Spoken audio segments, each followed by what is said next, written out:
So this is the start of episode 4 of the Playtime podcast.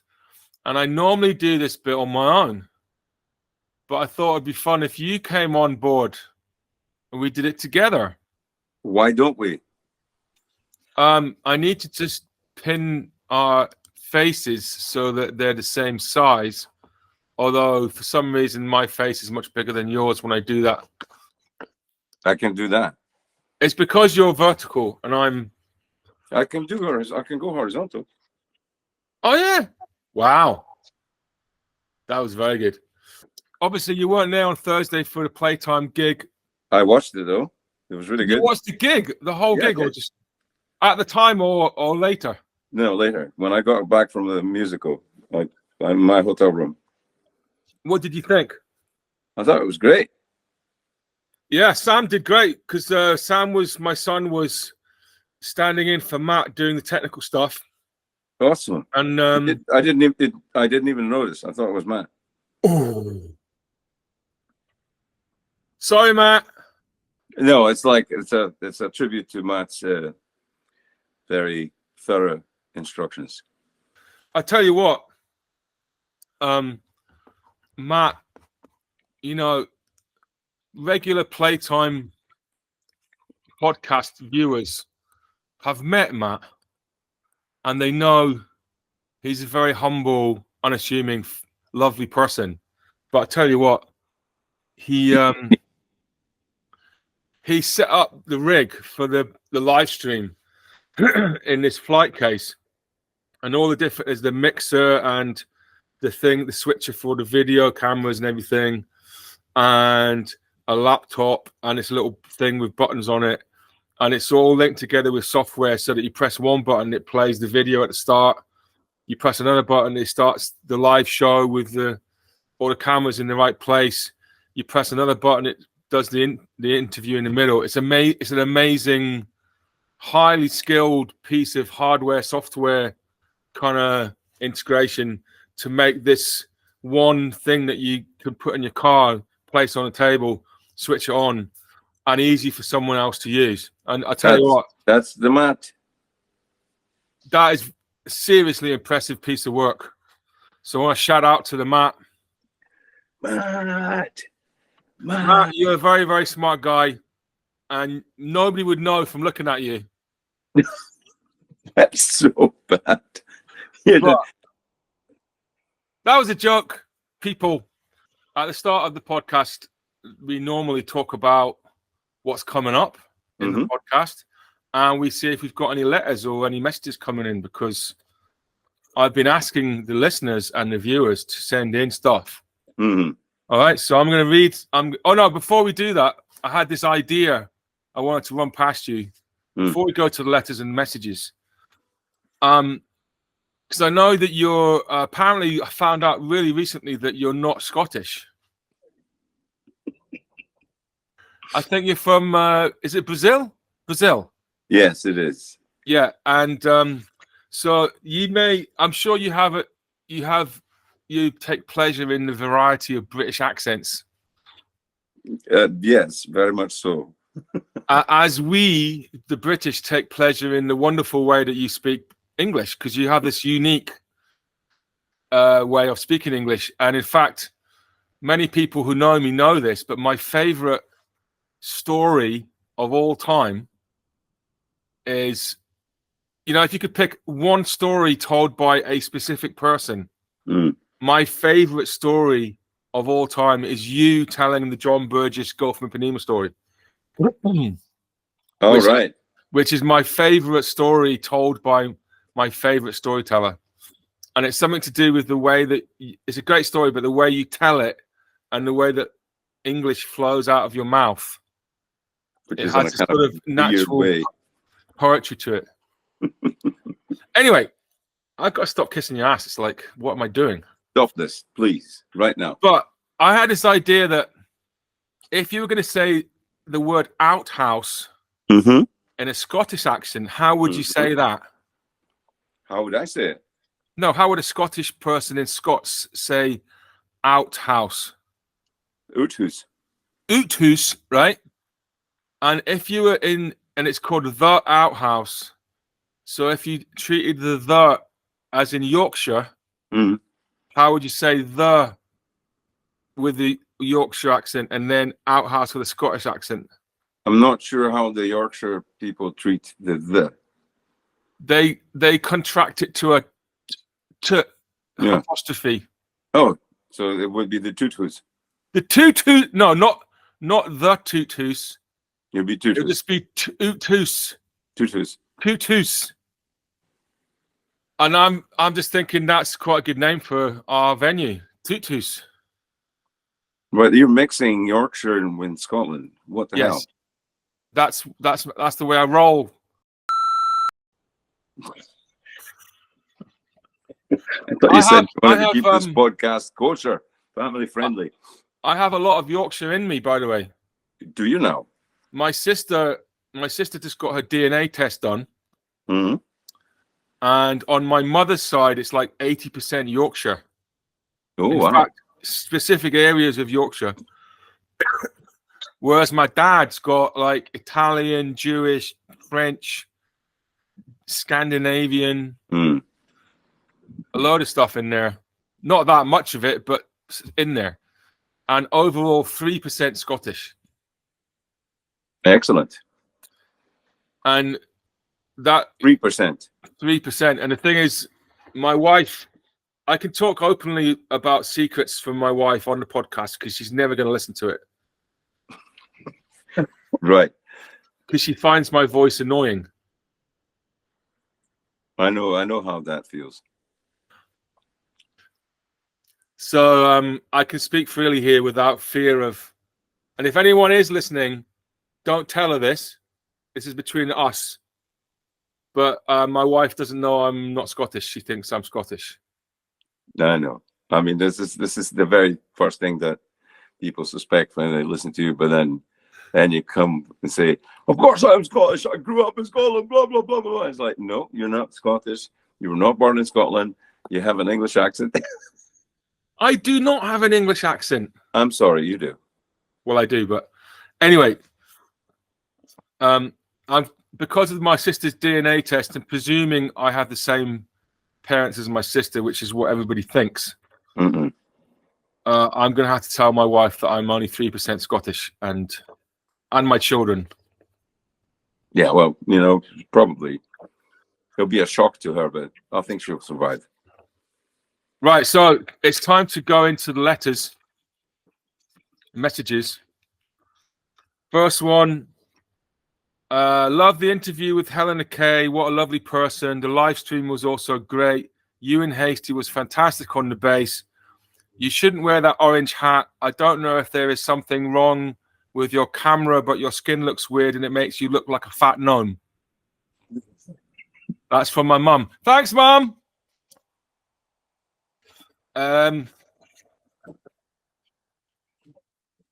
got a couple. So you always had your mum always sends these kind of very down to the bone.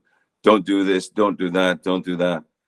It's the Yorkshire in her, It's like Right. Yorkshire Honesty. Yeah. And it's lovely that she's.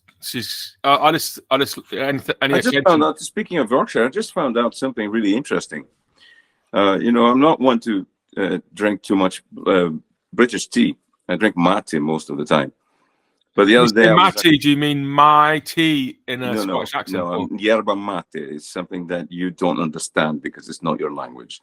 Okay, so could you explain? Not for me, for the listener and the viewer, what you mean? Yerba mate is a tea leaf from the South America that grows in the south of in South America, and it's drank as a tea in Argentina, Paraguay, Uruguay, Brazil, south of Brazil, and it's really lovely.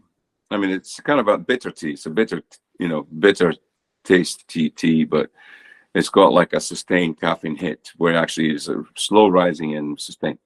But it's also very healthy. It has antioxidants and stuff like that. I drink that most of the time.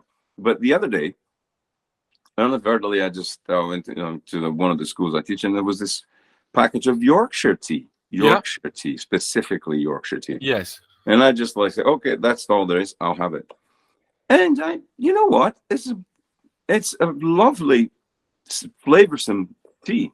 It tastes like a little bit like vanilla for some reason. So I'm going to adopt that. Well, ladies and gentlemen, that's because today's podcast is sponsored by Yorkshire Tea. I've actually been thinking of having kind of pretend sponsors. Because, you know, most podcasts, they have this bit where they start talking really fake and they tell you how great this lawyer company is or this, you know, this type of, I don't know, mattresses. I've been sleeping on this Super Dream mattress and I'm sleeping so well. And then they finish talking about mattresses and get back to the subject of the podcast because they're being sponsored by the mattress company. And I've been thinking we should take the piss out of that because it's always very fake when they do that on podcasts. But you sounded totally genuine there. It's because I was being genuine. Yeah, whereas when you talk about how much you like the podcast, you sound totally fake. Oh, no, but that's because I'm being sarcastic. We're gonna come on to that in a minute. Just there's a message about that coming up. About sarcasm. A real message that came in. Anyway, we'll come on to that in a minute. But I'm glad that you found a British tea that you like. But to be perfectly honest, Yorkshire tea just tastes like any other tea. No, it doesn't. Well, I think we should ask the listeners and the viewers to write in. Do you think do your own comparison, my friend? I will. In fact, I'm going to come back. I might do it live on air on the next podcast. Do that. But the thing is, I think you've just discovered that normal British builders tea is actually really nice. Actually, first of all, let's just be historically accurate here, shall we? There is no such thing as British tea. Tea is Indian. Okay, fair enough. I mean the tea that people drink in Britain. I didn't mean where it comes from. So I stand corrected. You're correct. But that kind of typical normal, people call it builder's tea. Yeah. Right? Because the most normal, everyday person of all professions is the builder. They don't say bass player's tea or architect's tea. They say builder's tea. Yes. So builder's tea is pretty cool. And I think you've just not noticed for the last 25 years. No, that's not true. I gave it my best try. I have had breakfast, Twining's breakfast, Marks and Spencer's special breakfast tea. I've had there's the quintessential. What's the one that Tetley's bergamot? Earl Grey. Earl Grey tea. I'm into the teas, man. I'm no dafty. Okay. So I'm doing my research. Okay. No, I'm not dafty. Yeah, and so so I found that to be really interesting. It's different, and I actually, for the sake of research, I went and I got another bag from the same box to say, okay, that could have been like a fluke, different. But I made another cup of tea with the same, and it tasted the same. So it is that tea that has that specific flavor. Wow. Some scientific method here, my friend, not only bass playing. So everybody knows what you want for Christmas. What, Yorkshire tea? Yeah. Anything to do with Yorkshire tea? A T-shirt with Yorkshire tea on it? No, just a package of Yorkshire tea will do. I don't need to wear it. I just need to drink it. Well, then you should embrace the Yorkshire and start contracting the to t. Okay. TootHoose. But it's very difficult to do when. So something like I came down to TootHoose tonight. It was lovely. It was lovely. Could you pick up to bass for me? And me a packet of music. But the one thing that's really difficult to say is the tea. Tea. I don't know what. I think that's why they say couple. Give me that make sure you don't forget tea when you go to shop. I'll have to ask my mum about that. You probably will. How they, Mum, when you send in your next letter, could you include something about how Yorkshire people say the tea? Anyway, is it okay if I crack on with the messages, because you sort of you're sort of deviating from the agenda, and it's taken ages as always. Whenever I have to talk to you, everything takes ages. Oh, I'm so sorry. Mario has started looking at his phone and isn't 100% listening to me because he finds multitasking difficult. So this, I've got 2 messages from Brian in Islay, who you know. He's a wonderful, wonderful man. Plays the drums. Which Brian? I don't want to say a second name. I don't want to say a second name because I want people to feel they can send messages in without being fully identified. Oh, okay. But I think if I say Brian from Ireland, is it Brian Palmer? No. What the f did I just say? I just said I don't want to say his second name. Oh, I don't. But I'm not. It might not be him. I'm just wondering.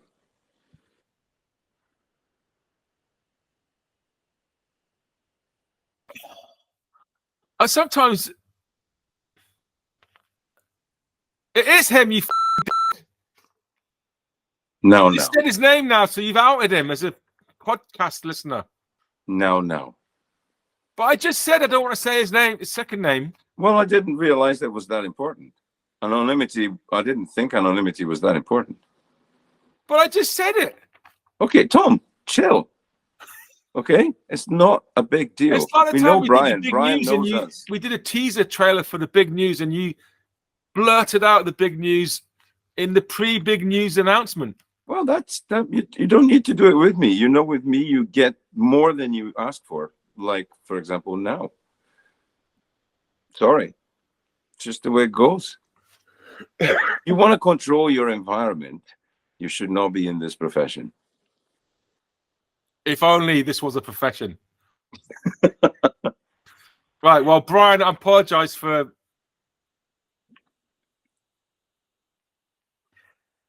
Thank you very much. Really, I think you're blowing this a little bit out of proportion, but please move on.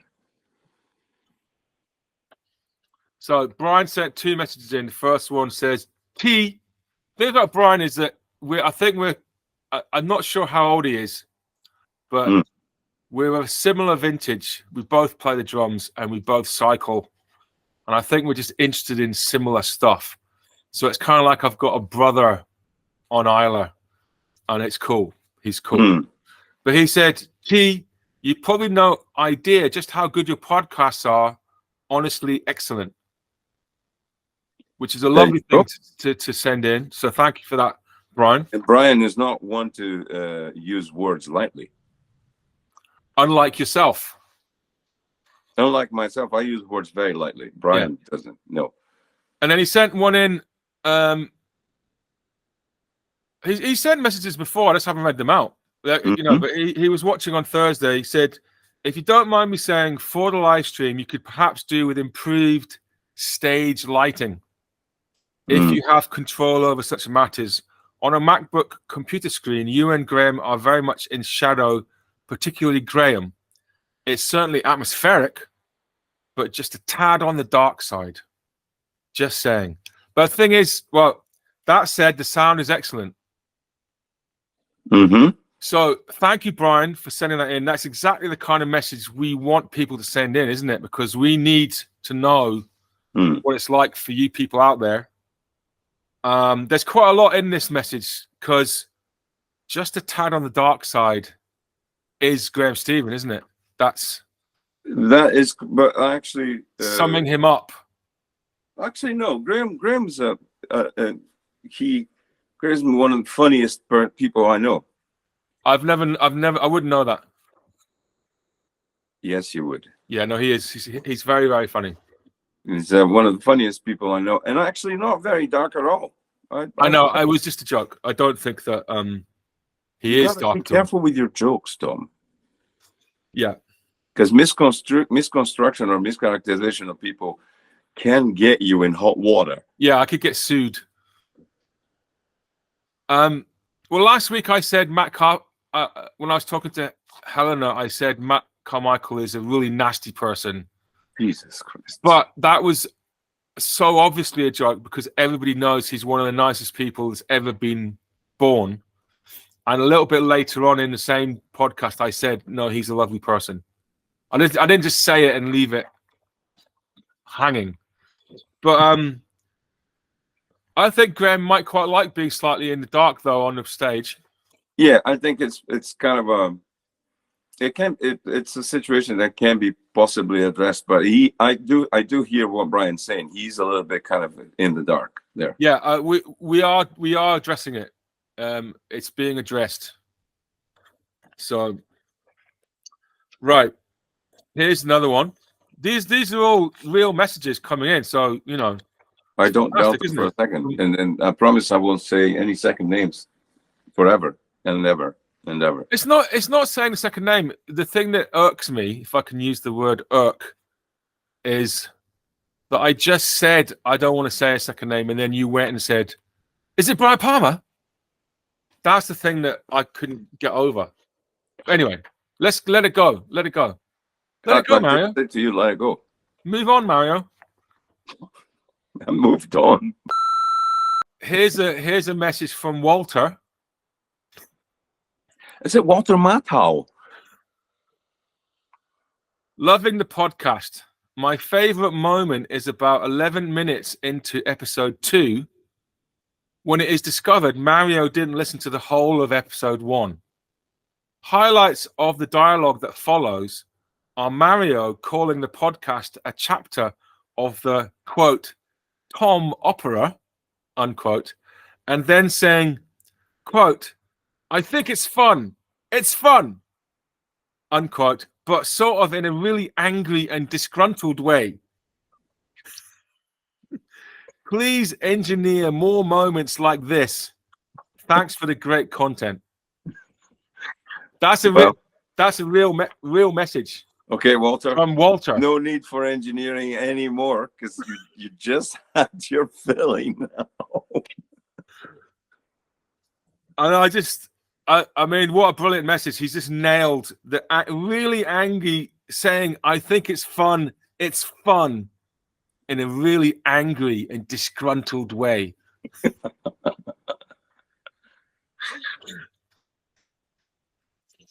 Anything you want to say? Well, it's kind of, it's somehow interesting. Kind of, I feel naked because we're undressing our dysfunctional, functional, loving relationship in public when we do this, because it's exactly like it is normally.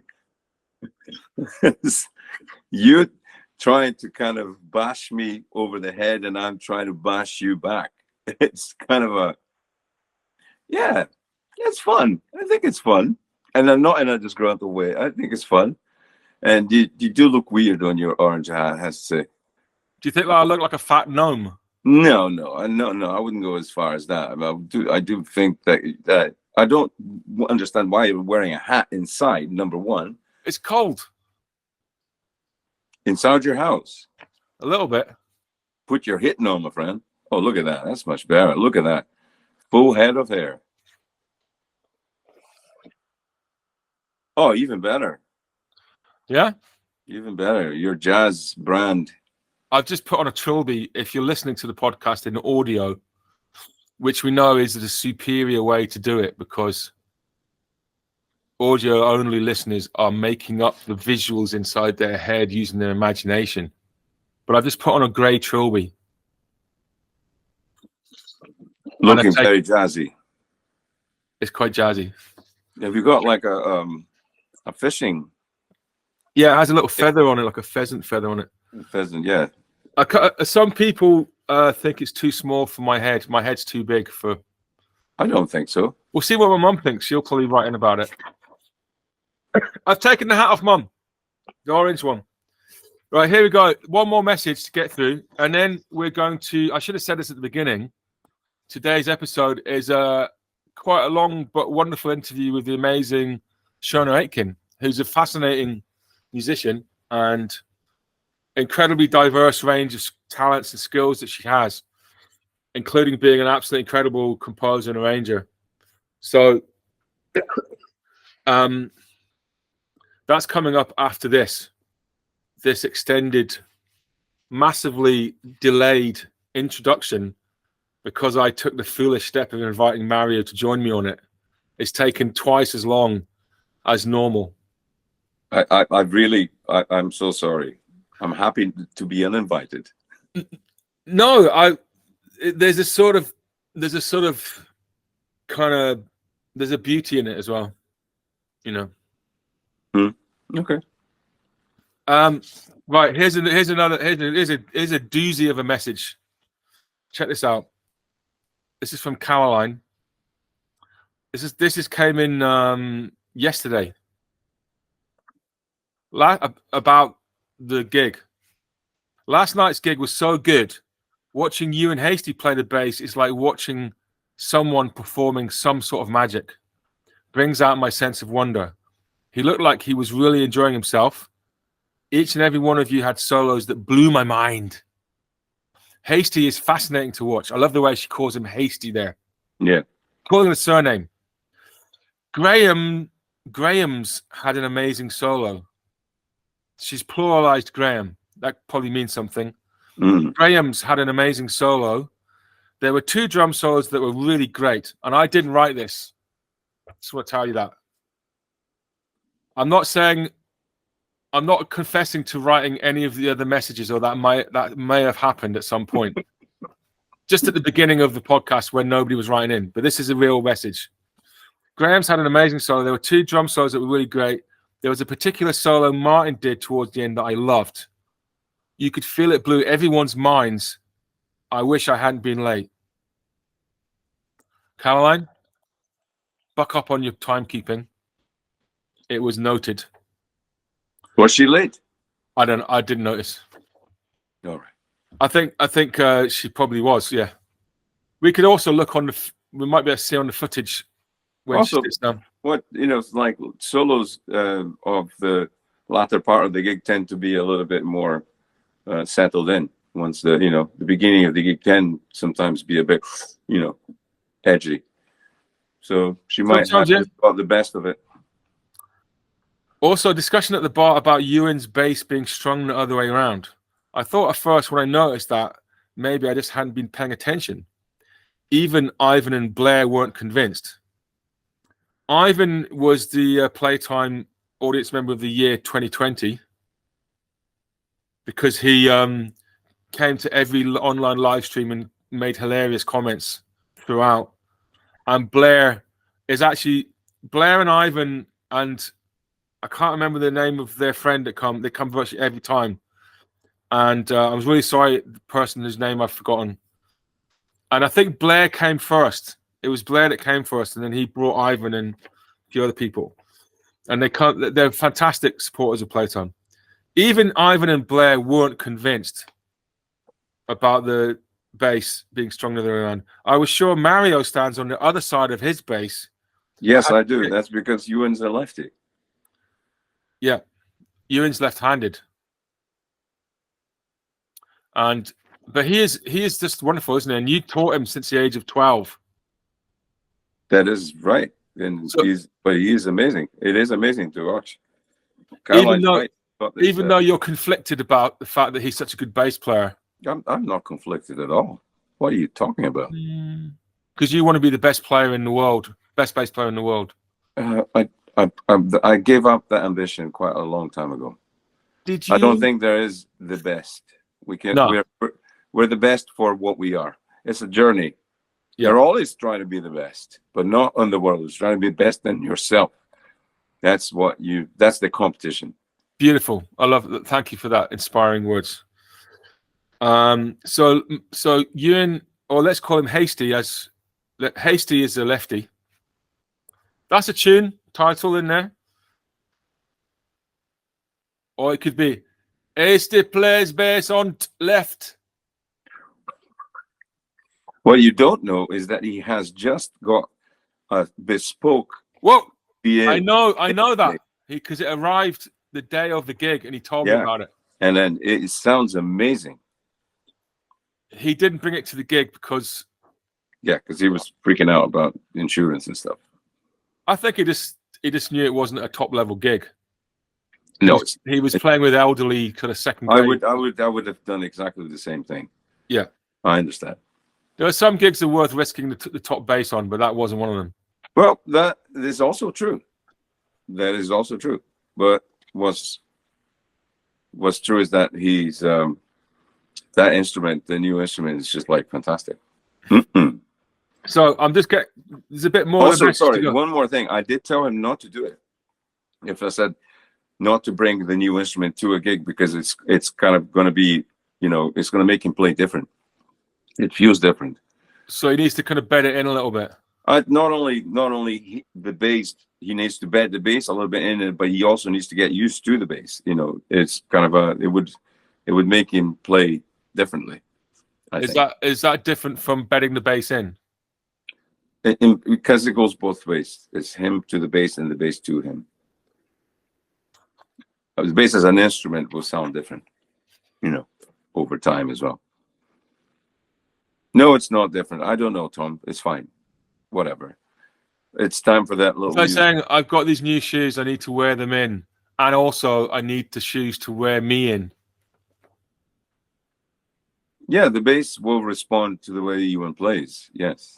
I will adapt to my new shoes, but in addition to that, my shoes will adapt to me. Or they will, actually, because your feet will kind of force them into adapting. Yeah, well, that's the thing is you're just overthinking it and doubling them out. It's just a single process. Well, I like to. The shoe and the foot adapting. It's a single process. I like to see it as a double process. That's why in Portuguese it takes 20 words to say what in English you can say in 4 words. Como se você soubesse do que você está falando, não é verdade? ExactamentaLALLY. I said, as if you knew what you're talking about, isn't it? Do you want to say that thing about the duck's posterior? No, I don't want to do that. Can you tell the story though? Yeah, Laura MacDonald loves a phrase a very dirty phrase that we say in Portuguese. And every time I couldn't say it because with a straight face in front of her, because although she loved me, so I told her once when I was very drunk, and she absolutely. Did you mean it at the time? No, I didn't. I didn't mean it to her. I said that it was an after gig thing, and we were like talking and just joking around. So I told her that phrase, and then she burst out laughing, and then she would ask me to repeat that phrase every time we saw, but I wasn't drunk, and when I wasn't drunk, I couldn't bring myself to say such rude. I'm gonna try and say it in a non-rude way in English. The content of the phrase. I'm gonna. No, please. that's so not what's needed right now. Because the thing, what the world needs now is love, sweet love. Okay, the thing that's hilarious about this particular thing with you and Laura. Laura's a wonderful person to hang out with, as well as an amazing musician and amazing chef. Is that the reason why she liked you saying it is because she thought it sounded very romantic because of the sound of the Portuguese language and the fact that you're so handsome and and so you saying this phrase in Portuguese sounds so beautiful and romantic, but the actual meaning of it was truly disgusting. It's disgustingly rude, and she knew that, but she knew that was what was funny about it, was that it sounded so sophisticated and sort of just so beautiful and romantic, but actually it meant. Anyway, if people want to know what that is, write in and I'll send you an email telling you what it is. Anyway, it's something to do with a duck. The duck's beak. A duck's beak. Yeah. And a verb that rhymes with duck. And a certain part of your body. And we'll just leave it there. So, can we finish off Caroline's message? Please. Or have you got anything else you want to interject with? No interjections needed. Please finish it. How is it possible at every gig to feel like it was the best gig yet, when they are also very good? I came back in the building after leaving to tell Helena that I have never heard anything like that, and that the gig made me feel really happy, and that made her smile. Yay. I'm really interested in what happens to our brains as we're listening. The brain's pleasure centers are really activated by music, but also, are we getting dopamine, serotonin? What is that feeling? I'm really into thinking about that. That's amazing. Isn't it? It's very cool. So I'm thinking, you remember that guy, Phil, the sax player, Phil Bancroft? Oh, yes. He was talking about that on the gig a few times ago, about the impact of music on the brain. So I think he's the guy to get on to talk about this, to take this conversation further, because it's a very interesting and important conversation. Get him on the podcast. Yeah. So that's a fantastic message from Caroline. And thank you, Caroline. Anybody else out there wanting to send a message in, either about the live streams or the live gigs or the podcast? Anything about Mario's personality or demeanor? Feel free. Is welcome. My headgear. Anything else really? We'll absorb and utilize anything that you send in. But just want you to know that if you do write in, we will respond, you know? And yeah. So I think that's everything. Okay. I can't need to go too. Yeah. So thank you very much, Mario, for joining. Where are you again? Inverness. Inverness, right. Are you going to be at the next Playtime? Yes, I am. The next Playtime is with the wonderful Seonaid Aitken. Yeah. And we are doing the Ella Fitzgerald songbook. And I'm hoping that Shauna's going to send us some tunes for us to arrange for her to perform with us. All right. Okay. As well as her bringing some tunes in. I thought she was going to write a lot of it. She is. She is going to do the bulk of it. Oh, right. Okay, cool. Anyway, this is going to be interesting because it's going to be the very first time I'll play with Shauna.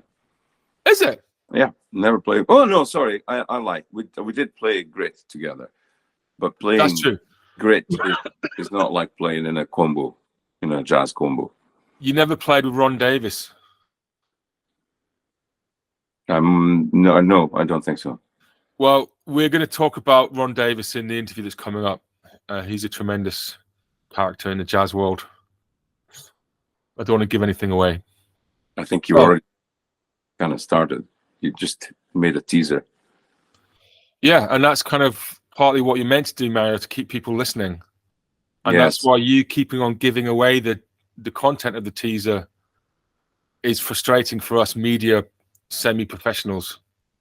Yes. I'm here to make your life hell. If you could try and get that message into your brain that teasers perform a function, and you keep de-teasing the teaser. I love when I do that. The look on your face is priceless.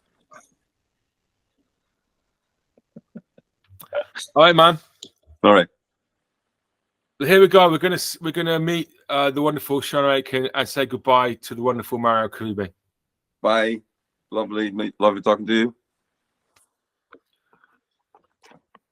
Okay, so Seonaid Aitken, welcome to the Playtime podcast, and it's fantastic to have you here. Now I just need to pin you on my screen so that you're the same size as me. So where are you in the world? I am in Glasgow, just overlooking the Squinty Bridge. Okay, you're not in Denniston by any chance, are you? No, I'm not. No, I'm in Finniston. Because I interviewed, in this series of things, I interviewed Fergus McCready. So he said he was in Denniston. And then Helena Kay said, I'm in Denniston. I said, well, everyone's in Denniston. Turns out she was in the same exact flat because she she'd moved into Fergus's flat. So I was thinking, if Seonaid's in Denniston, chances are she's actually in Fergus's flat as well, and everybody lives in the same flat. But no. No, I was here quite a while ago. Yes, right. So this is one of the things that I was wanting to talk to you about today, is because I'm going to come on to talking about how you got into playing jazz and violin in a wee bit. But I thought it'd be quite interesting to talk about how we met, because I think it tells a story about you as a musician. Okay, so I think the first time we played, so obviously I heard about you because you sort of burst onto the scene. I don't know, it was 2011, 2012. Yeah, I guess that'd be about right. Yeah. And then and we're going to find out the backstory to that in a bit, but I think the first time I played with you might have been with Ron Davis. Oh my goodness, that's right. Symphonica. Is that right? Yeah, either that or the Grit Orchestra. Well, yeah, I mean, I think the Grit Orchestra was the second thing I played with you on. So, yeah. Ron Davis, do you want to try and put Ron Davis into words? Yeah, totally. Well, it will be difficult, but he's such a character, isn't he? Oh, man. Yeah, Canadian pianist and composer, very quirky, I think, as a personality. It's hilarious. Yeah, and really creative. And he brought over his ensemble, or sort of key members of his ensemble, to play at the Edinburgh Fringe Festival. And then part of the orchestration involved a string quartet, which is where I came in, which is really brilliant. And they had Alan Homsey, who's fantastic Canadian jazz violinist. She was leading the quartet. What's her name again? Alan Homsey. How do you spell her first name? Yeah, it's Aline. Okay. It sounds a bit like Alan, but it's not Alan. Yeah, it's Alan. Yeah. Yeah, she was amazing. She Yeah. was really a fantastic player. Well, she's a bit like you. She's like just a monster, and arrangements, fantastic player. And Ron, I think it's fair to say, I don't think we're betraying anything by saying Ron works as a lawyer. Yeah. In Canada. And he's obviously quite a successful lawyer. So the lawyer side of things is kind of funding the music, Fantasia type trips to the UK. Absolutely. I mean, if only everyone could have that kind of money behind them. But yeah, it's definitely a passion project for him, and it's great that he's still following his passion for music. Yeah. Well, I met Ron doing a gig in that club in Glasgow, Swing. I think it's called Swing. Is it? Oh yeah, it's no longer now, unfortunately. Right. Okay. It was on Hope Street. Yeah.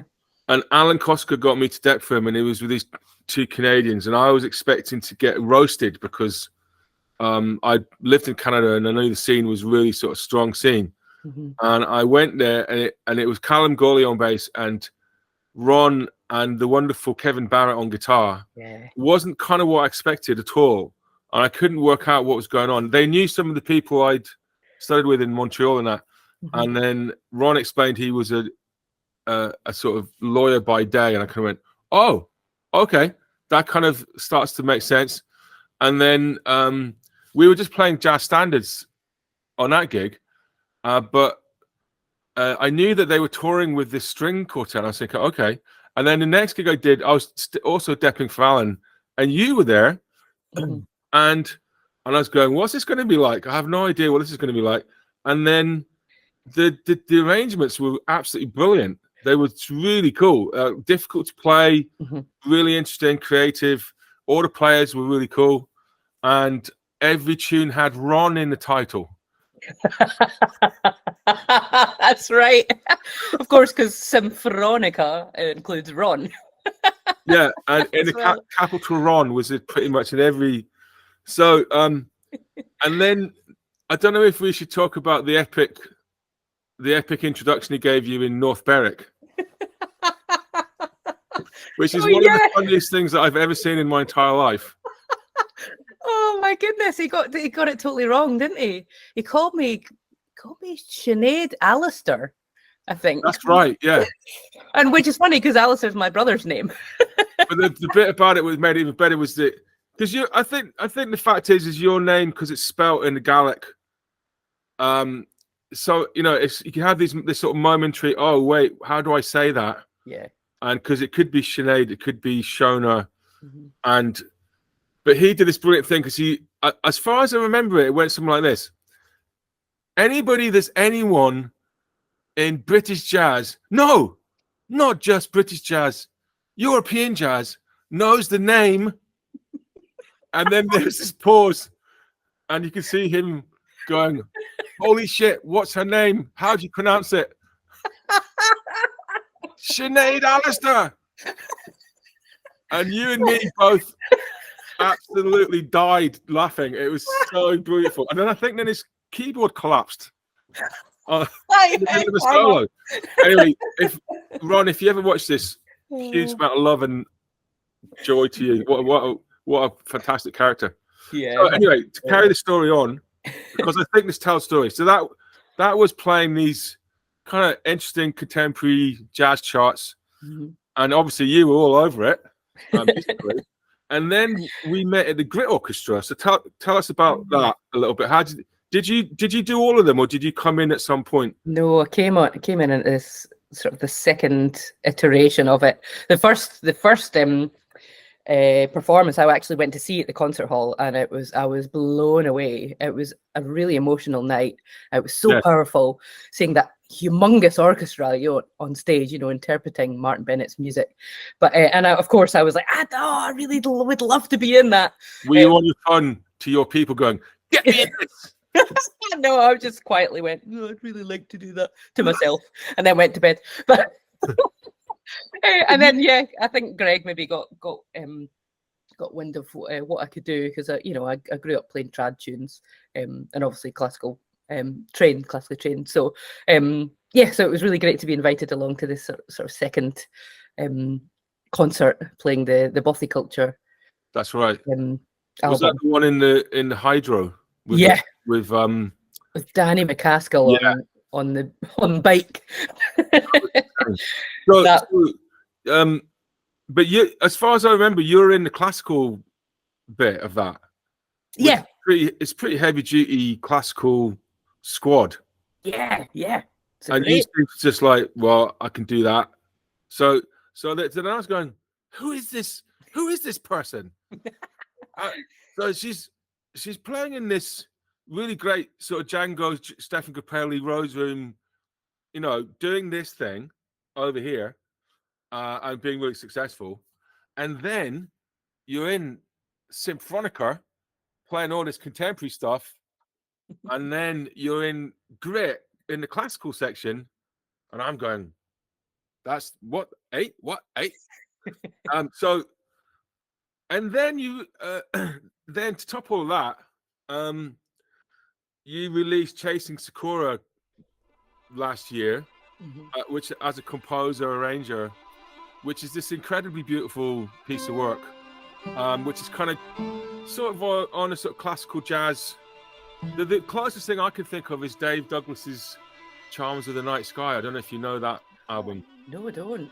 No. Oh, you'll love it. It's violin, accordion, cello, and trumpet. Cool. And it's kind of got this Eastern European thing to it, and lots of soloing in it. It hasn't got the vocals in it, but it's this beautiful sort of piece of beautiful writing, and it's got no drums. Thank God. So then it's like this other kind of big area of being a composer, arranger, just before I'm still talking now, so I'll shut up in a minute. What would you call that genre-wise, Chasing Sakura? Oh goodness, yeah. I don't like to put it in a genre. I don't like to pigeonhole it. And I think nowadays you shouldn't have to, I think it's just music, you know. It's an expression of everything that's influenced me over the years. So there's a bit of jazz in there, there's classical, there's an element of folk. There's, I suppose, a bit of cinematic orchestration, because you know that's what I love to do. I love to arrange all the old jazz standards in a big sort of Hollywood, you know, MGM type way. Okay. So it's just a big melting pot, you know. There's improvisation in it, so I guess it can be classified as jazz. For sure. Which obviously massively increases the commercial potential. Mm-hmm. Yeah. Suddenly, it opens up doesn't it? millions of. And then to top it, so the final bit is we did a really cool project in the Islay Jazz Festival with the singer Kitty, and you'd written all these charts, which we had to rehearse in like an hour. Yeah. Yeah, that was a roast, wasn't it? But the charts were fantastic, as you know. And so anyway, I just kind of slightly in awe of the range of talent that you have and the range of musical styles you're working in, and it's like the whole of music is at your mercy, you know. So yeah, amazing. So how did that happen? That kind of vista of the breadth of it is really fantastic. So where did that come from? Yeah, well, definitely my parents. Yeah, definitely my parents. I grew up in Fife. My dad's a box player, traditional accordion. So he, you know, played traditional Scottish country dance music, you know, on the box. So I learned a lot from him growing up, learned all the tunes. They actually met as dancers in the local musical theatre association. So, so they continued to go when we were wee, and instead of getting childcare, they would just take me along, plonk me at the back of the room. So I'd be sitting listening and sort of absorbing all the Rodgers and Hammerstein, Cole Porter, and all these great. Okay. So that was like strictly ballroom dancing. Well, no, it was just kind of not just more like musical dancing, you know, like more jazz. I guess you call it jazz, maybe the jazz genre of dance. So it's not couples. Okay. But I guess it would be some partner work. But so Bob Fosse kind of. Yeah. Okay. Yeah. So there's accordion being played, presumably Scotty dance stuff. Yeah. Traditional stuff. There's Hollywood musicals. Okay. Mm-hmm. And then my mum was a classical pianist. Actually, my granny taught her and taught my brother as well. So she was playing these beautiful, you know, Chopin etudes at home as well. Right. So I guess that's it. All, you know, all really came from my parents, which I'm really thankful for, because they understood, you know, my drive and my passion for music, and really supported me taking it further, you know. At what age did you start learning an instrument? I was 8 years old when I started learning violin, but I taught myself piano at home because we had one. So, and I did recorder when I was younger as well, which I always found piano. Well, yeah. I mean, then I had lessons. Then I had formal lessons when I was 12. But yeah, I learned most things by ear when I was younger, and just always enjoyed sort of transcribing. Obviously, I never knew it was called that then, but I would just go and pick out a tune that I heard on the radio, you know, and go and learn it. Can you still tell me? And were you the kind of child that, when you were like 5, could sit down at a piano and just play things and like really natural? Yeah. Annoyingly, my brother used to hate it because he would slog away practicing stuff. Yeah. He'd learn it as piano lessons, and then when he'd go away, I would sit down at the piano and play it first time, just by ear. Oh my God! Sorry, Ali. Is he older than you? Yeah. Oh my God! 2 years older. Yeah, it frustrated the light. You're like this annoying genius kid sister. Oh my God! I was just immersed in it, you know. Even at high school, I would be rushing home, you know, have my dinner and then spend the whole night in the music room. It was just the lounge, and just commandeered it and just played music. I wrote, you know, and I played along with Bach, like concertos. I had some recordings that I played along with, and then I would maybe transcribe a Jamiroquai track on the piano. And okay. Oh, so I actually missed out a bit of my introduction, because today I found Sakura Snowstorm, which is an electronic dance music track that you've done. Yes. And it's like, oh, there's a whole nother bit. So that's my brother. He's a producer and a DJ. Okay. And so, well, I guess his influence on me is like 90s dance music. He was a DJ, you know, when we were teenagers, and it still is now. Yeah. And so, I handed over the album, and I said, look, choose a track. I said maybe this one would be good to, you know, turn into an EDM piece. But Great. yeah, so I love what he's done with it. Yeah. Wow. So kind of just, it's like all music is the same somehow. Was that fair to say? Yes, definitely. Yeah. I remember going when I studied at Guildhall, the head of strings, David Takano, when I went in to do my scales exam one year, and he says, "Oh, I heard you play Scottish music and folk music." I was like, "Yeah." He was like, "Why didn't you tell me? I could have devised a course around you." I was like, "Well, it's a bit late now, mate, and you never bothered to ask before." Right. Yeah. Well, I mean, it's interesting because it's funny talking about Martin Bennett, you know, because he if people don't know what the Great Orchestra is, he was this amazing musician who also had this sort of mastery across multiple genres. So he grew up as a traditional music prodigy on the pipes, also played fiddle and whistle traditional tunes. His mother was a great Gaelic singer. And then he went to St Mary's Music School, learned classical music on the violin, and then became an EDM, very, very good EDM programmer, producer. And so his music was this mixture of this sort of mastery of three separate genres, and he wove it all together to make this very personal stuff that was very Scottish, but it was also hugely infused by world music and all these different styles. And because the world is organized and he went to RCS, you know, the world's organized into these genre boxes. He just didn't fit into places like the RCS because he was interested in all of it. Yeah. And I guess you it sounds to me like you're kind of similar in that regard. I suppose, yeah. I do. I mean, I'm just when I was 8, I picked up the violin and I said, "Look, I want to be a musician," and I never said I wanted to be a violinist. I was like, I want to be a musician because I loved all aspects of it. And I don't feel that you should be sort of pigeonholed, as I said earlier. You know, and diversity is key, I think, for being a good all round musician as well. So why not? You know, dip into each sort of field. And be good at it. Yeah, if you've got the talent, then great. Yeah, I mean, some of us have to work at it quite hard. I think, but yeah, that I mean, and like getting okay at one genre is a tough ask. But there are those of us, not me, who are touched by God, you know, or the Creator.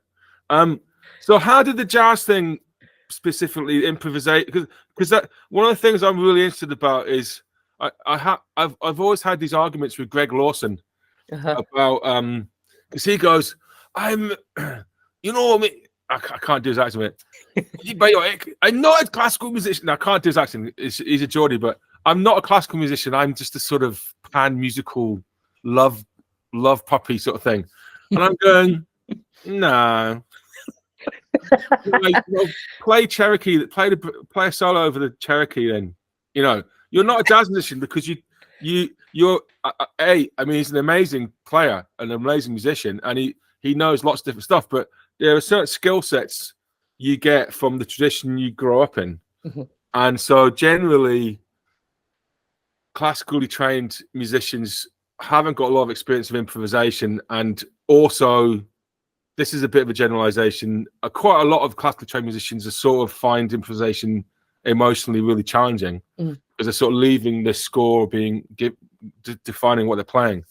And I've played with a few people that are classically trained but are motherfucker improvisers, and I've always found them really interesting how that came about. So how did the improvisation start for you, and at what stage did it start for you? Well, I was lucky. I improvised from a young age. You know, as I said, I'd kind of learned myself on the piano, and then as soon as I picked up the violin, that was me. You know, I was making tunes up, as Yeah. I called it. Right at the start. Yeah. So I broke that, but that barrier was never there really for me. You know, Yes. it was just a sort of an extension of me playing the violin, and sort of messing about with, I guess, Scottish tunes and you know, just making scales and scale practice and arpeggio practice a bit more fun for myself. So I'm quite lucky that came quite easily. But then again, when I came to actually putting it into practice, it wasn't until and you know, in terms of jazz, it wasn't until maybe 13 years ago where I finally said, right, I'm going to do this. I need to learn jazz. I'd sung jazz. I'd done all the modules at college. I knew I wanted to play it, but I just hadn't taken that step. And I thought, well, look, I love harmony. I'm a total theory nerd. I love all that, and that's why I enjoy arranging. So I said, look, it's just a case of putting that knowledge, that theoretical knowledge, and into your fingers, you know, into practice. Okay. Well, can we just come back to that in a slight second, because that's something I definitely want to ask you about, and I'm writing it down on a piece of paper. So I just wondered if you'd heard of this guy Keith Sawyer. You heard of Keith Sawyer? He's a music education kind of academic guy, and he sort of proposes that all children should start by improvising. They should improvise before they do anything else, and then as a way of just introducing to their instrument and to music itself, and then they should sort of start to engage with genres a little bit later, and as the ideal kind of musical education, you know. And it kind of sounds like that's kind of what you did, or what happened to you, whether it was by design or accident, and you're exposed to, you know, lots of genres. You were improvising, being creative, and you just sort of, it's very interesting. It's very, very interesting. So before we get into this moment when you decided to study jazz, talk me through music at high school, and then you said you went to Guildhall. Yeah. So talk me through that. What kind of bands were you playing in as a teenager, and what kind of course did you apply for, and how did you choose the course? Okay. Sorry for being such a geek, but no, that's all right. Well, I was playing in the National Youth String Orchestra of Scotland, I guess, and then into NIOS. The classical music. Yeah.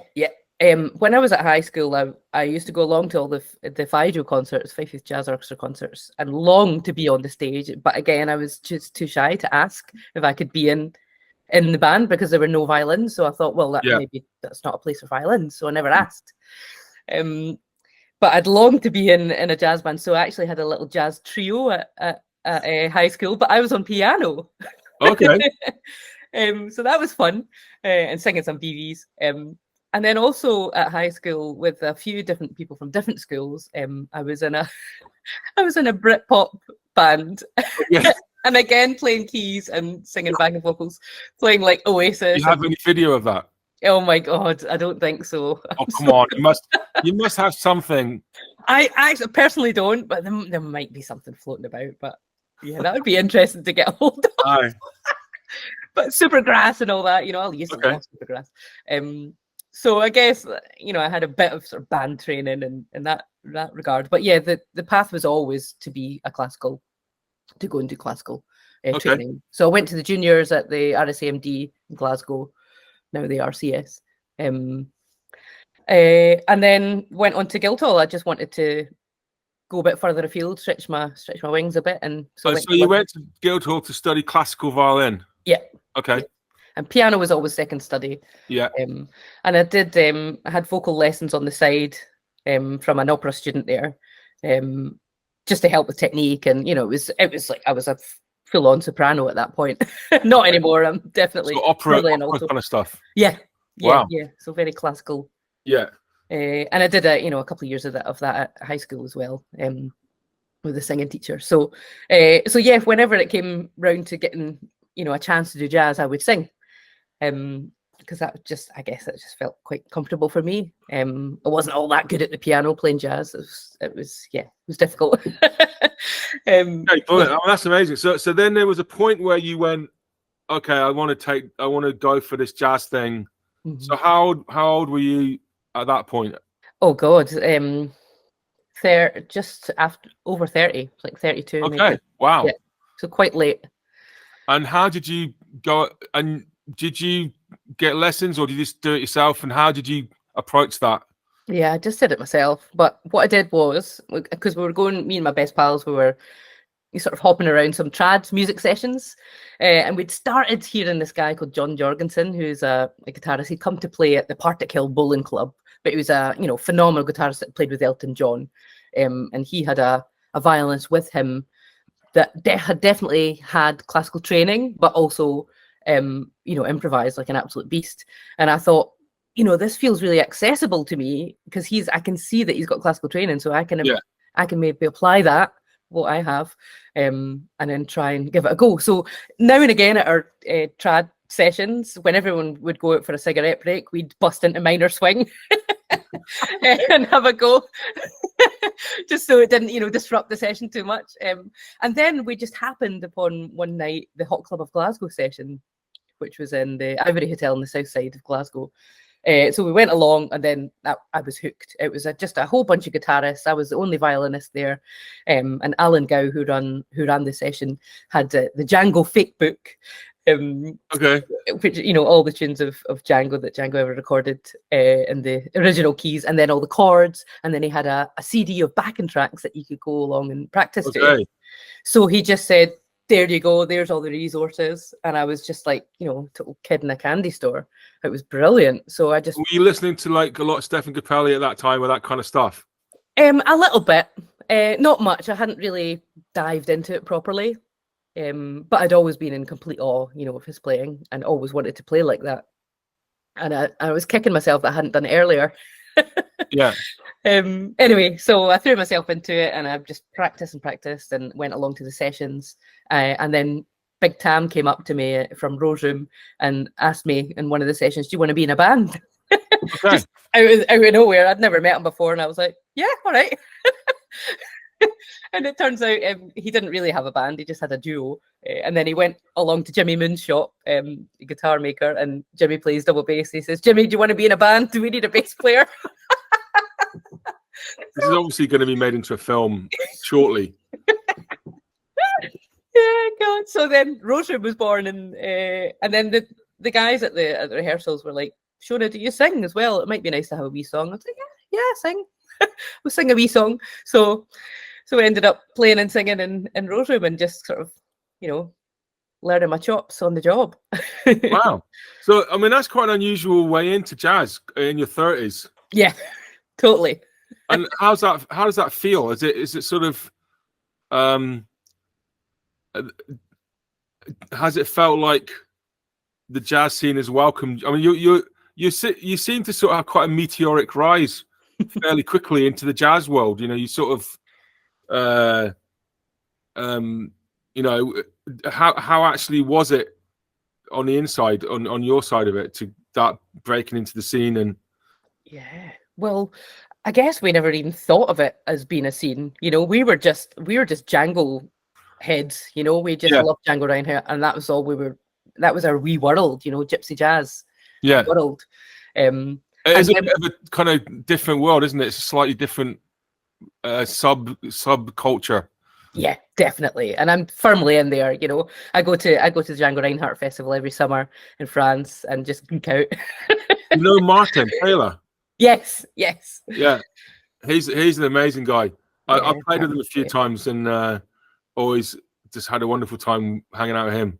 Oh, he played with Django, played with Stephen Capelli, obviously. So yeah, he's got some great Stephen Capelli stories. He does. Yeah, we played with him a couple of times as well. It's been brilliant. Yeah. He's such a generous musician. Yeah, and a real gentleman. Yeah. And yeah, again, great stories. And we always say one step to Stefan, 2 steps to Django. So we can always touch Django. Yeah, right. Yeah. So, and what about the Jazz Police? Have you ever been visited by the Jazz Police? We all talk about Jazz Police. I'm not quite sure exactly what it is, but if they're these shadowy figures that come and tell you in the night that you're not good enough. Yeah. Or you're not true to the tradition enough, or whatever. Well, thankfully in Scotland, people are pretty cool. I did get one review where they said that I wasn't really suited to singing blues because it was too cheery, which is pretty cool. You know, I'm happy with that. I'm down with that. I'm happy. I'm happy for jazz. Too happy for blues. Yeah. Yeah. Wow, that's amazing. It's an amazing story. So the chasing Sakura project, which is, I guess, from that conversation, is you being you, is it? Is that you just like doing it? That's you channeling all your different influences into something. Yeah, definitely. And it's the first time I've ever written an entire album of original music. I guess I've just been busy. Thankfully, I've been busy, just arranging for other people and lots of other projects on the go. And so Edinburgh Jazz and Blues Festival commissioned me to write that music, and I thought, this is brilliant. Why haven't I been doing this before? But again, you're busy working on other projects. And I think your own projects always gets sort of put last in this sort of pecking order. Yeah. I don't know if you find that, but I always do. And you need to leave yourself space. So I gave myself a month to write the album, and just to procrastinate, clean the house, what it's like. Well, I don't know if you do that, but I certainly do. I make sure everything's in order, and then I can start creating. Or then maybe I'll go for a nap. Well, it's really funny. It's really funny you say that, because I was talking to Helena Kay about this Carla Bley interview that I read, where she says, when I've got a commission, I clean the house, or I do the garden for 2 or 3 days, avoiding writing music, and then I sharpen pencils and stuff like that. And then she says that she starts writing, and for like a day, she hates everything that she writes, and goes to this kind of, I can't write, and I've never been able to write, and then she kind of comes out the other side, and she's okay, and she's used to it, so it's like familiar. Do you go through anything like that? Oh, absolutely, yeah, a ton of that. Yeah, exactly as she said. It's massive self-doubt. Like, why does anyone want to listen to this? And, am I any good? And yeah, I had a couple of rewrites of things. There was one track that ended up sounding like I'd just ripped off Ennio Morricone, so so I had to redo that orchestration. But again, it's a process, and you've got to go through it until you're happy with it, and you don't find it cheesy, And where did the Japanese thing come from? What's there? Oh, I used to live there. I worked at Tokyo Disney Sea for 1.5 years. What's Tokyo Disney Sea? So it is hamburger shop. Yeah, it's one of the parks out there. They've got Tokyo Disneyland and Tokyo Disney Sea, and so it's a park that's based around sort of 5 themed ports from around the world. And so I was performing in the Cape Cod area. Were you just at the Cod? Oh. No, unfortunately. We want video. We want video of you dressed as a Cod. But I was dressed as an Irish settler, so it was like Victorian blouse up to here, and a long white skirt and a green sort of Celtic design waistcoat. I had a big hairpiece, so everyone was like, "Oh, Disney princess." I was like, "No, I'm not." But the interesting thing was, it was tough because it was like 95% humidity in the summer, and working for Disney, you're not allowed to show any sort of underwear through your clothes, so they give you like a really thick tights to wear and a thick leotard, so the illusion isn't spoiled. The illusion of asexuality. Yes, exactly. They Sex don't want does not exist.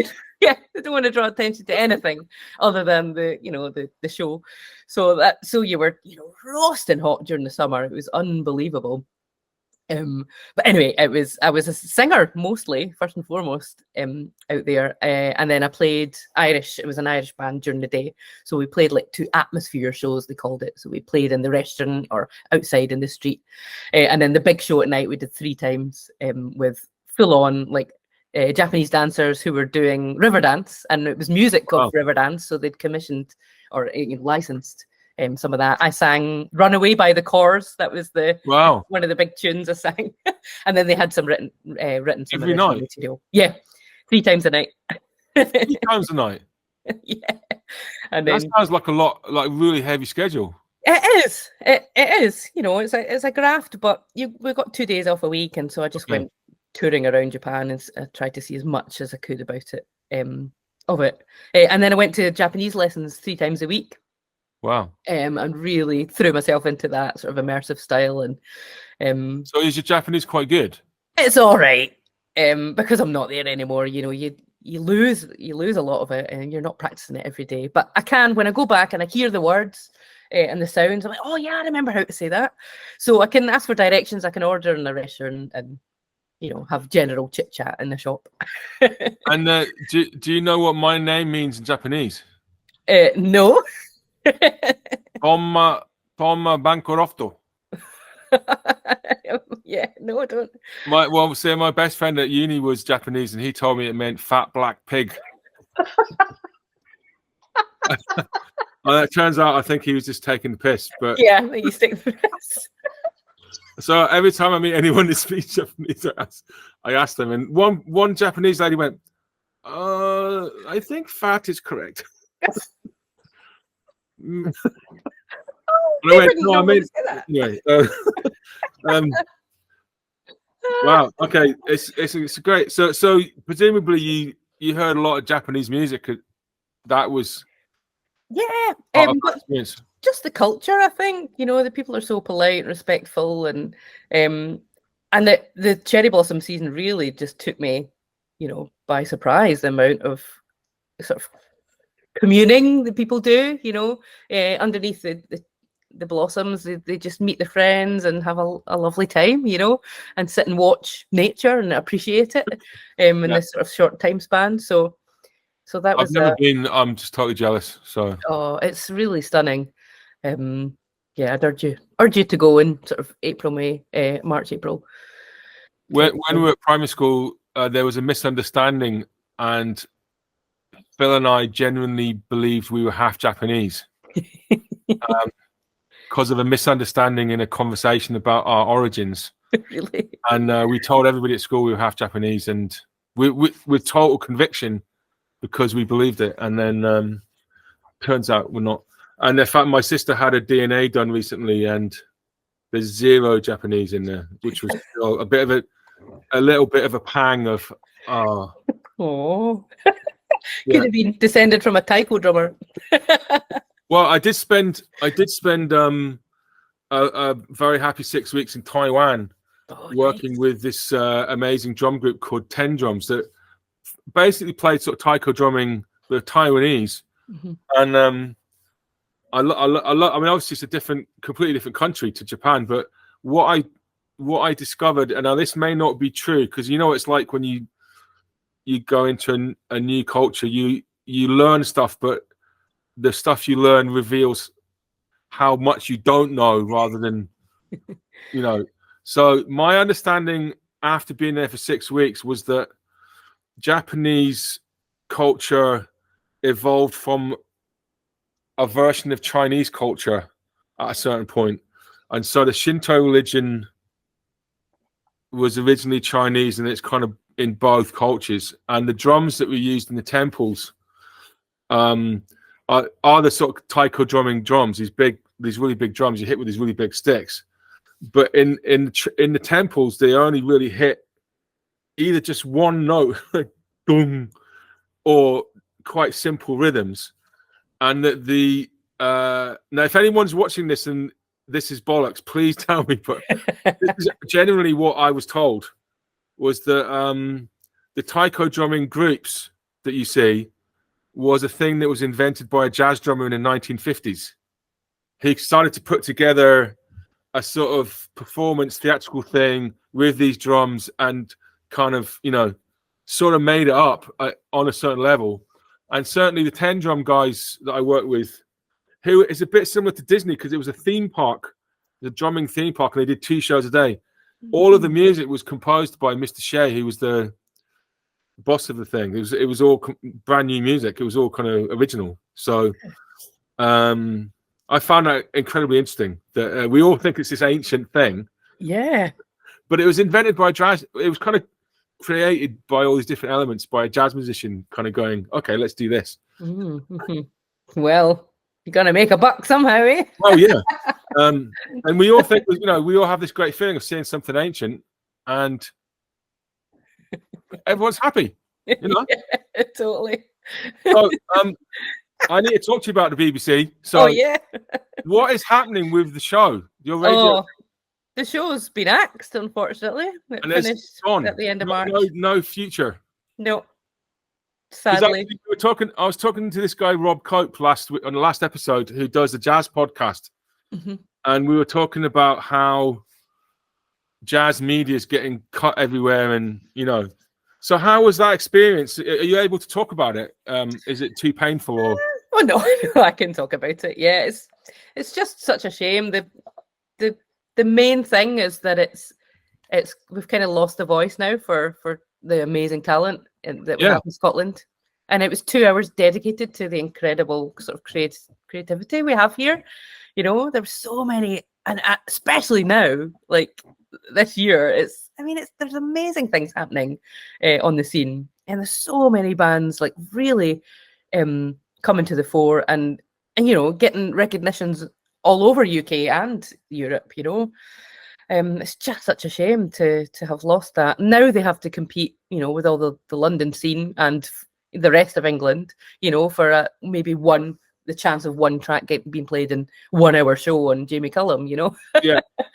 No, I mean, I totally, and it also just reflects this sort of a lack of specialization. So whenever jazz has to sort of muck in with everything else, it definitely doesn't get the treat. It needs to be treated differently, and it's because it's a different genre and different process. But it's also the status of jazz being massively. And there was quite a big campaign trying to say, you know, oppose it, but they just carried on regardless, didn't they? They just didn't care. Yeah, unfortunately, I think their minds had been made up. So who knows? I mean, we had just the other day, we had the BBC Radio Scotland Young Jazz Musician Competition. Yeah. The inaugural one. It's the very first time that the BBC Radio Scotland have actually hosted it properly. They've been affiliated with it before, maybe over the years, and I think there was some confusion around that maybe, but this is the first time they've properly hosted it themselves. And wow, the standard of musicianship. Yeah. I mean, the youngest competitor was 16 in the final. I mean, that's amazing. 16 up to 26, actually. There was a whole range of players, and they're all, most of them are studying at, you know, the great jazz conservatoires across the UK at the moment, which is amazing. You know, it's just showing, I think showing how well the youth jazz scene is here, and how good it is, and how great they're supporting the young talent and nurturing the young talent, which is fantastic. You know, like Fife Youth Jazz Orchestra and Tommy Smith's Youth Jazz. Yeah, no, I mean, that side of it is pretty healthy, and people like focusing on, you know, young talent because they're exciting and beautiful and all the rest of it, and it's great. You know, there's nothing wrong with it whatsoever. But when there's this complete desert of coverage of more mature musicians trying to make a career and trying to develop all these young, you know, these, as you said, there's all these great young players that are moving through their careers and starting to establish themselves and doing really well. Mm-hmm. When that whole spectrum of the scene is not getting covered, because I don't know why. It's because it's seen to be too difficult or esoteric or whatever. It's just like, oh, we'll do stuff with the young ones, but the rest of it's like, yeah, it's frustrating. It's very, very frustrating, and actually just kind of wrong, isn't it? It's just, well, I think it is just wrong. Yeah, I mean, it was amazing. I had 6 years presenting the show, and it was great to have my finger on the pulse and know what was happening, you know. Yeah, right. And you would get excited when there was a new band formed or somebody created a new project, there was a new album coming out, and it's just quality after quality, you know. It's not just, it's just Scotland. It's not this. I mean, we've got an amazing, you know, there's talent here. There's an element, there's a sort of strata in the scene that is really exciting at the moment. I think there's other things infrastructurally and as we just talked about in the media that are sort of depressingly familiar, but there's some things that are really unhealthy, but there's some things that are really thriving. So it's a very much a mixed picture, but not without positives at all. You know, loads of, but in a way that there's a positive things make the negative things even more stupid. And anyway, final thing to ask you about is you're coming to play with Playtime next week. And so far, we sort of gave you our normal smorgasbord of musical options. Yes. So far, you haven't revealed. No, I haven't. See this? Caught your eye action? You haven't revealed what you want to do, because we'll do anything. We will do anything from Django to. We'll have a go at Django. It probably be, you know, but we'll have a go. We can play from swing, standards, free improv, fusion. We'll try Japanese. Have you decided, or are you still thinking? Yeah, I've decided. Yeah, I have to go with one of my greatest loves, and that is to revisit the Ella Fitzgerald songbook. Oh, okay. If that's all right with you. Yeah. Normally, I would put on a show. You know, I do a big band show with this, but it doesn't really involve violin much. So it'd be nice to have a smaller band version of some of these great songs that Ella made famous, but also get to play violin as well as sing. To bring in some charts as well as you, or do you want to bring all the charts? Yeah, I can bring charts. Yeah. I mean, it would be quite interesting for us to do a couple of Playtimey charts. Yeah. Of Ella stuff. Yeah, sure. Let's talk about that off. We'll discuss that further. But anyway, it's going to be great to have you, and we're all looking forward to it. And thank you. Thanks a lot for coming on the podcast. And not at all. It's a fantastic story. I kind of knew that there was a really unusual story there, because having met you and played with you, but hearing it all laid out, it's really amazing. It's kind of pretty fantastic. So, thanks, all right. Well, I will see you next week. Yeah, and I look forward to it. Can't wait. Thanks so much, Tom. Look forward to the gig.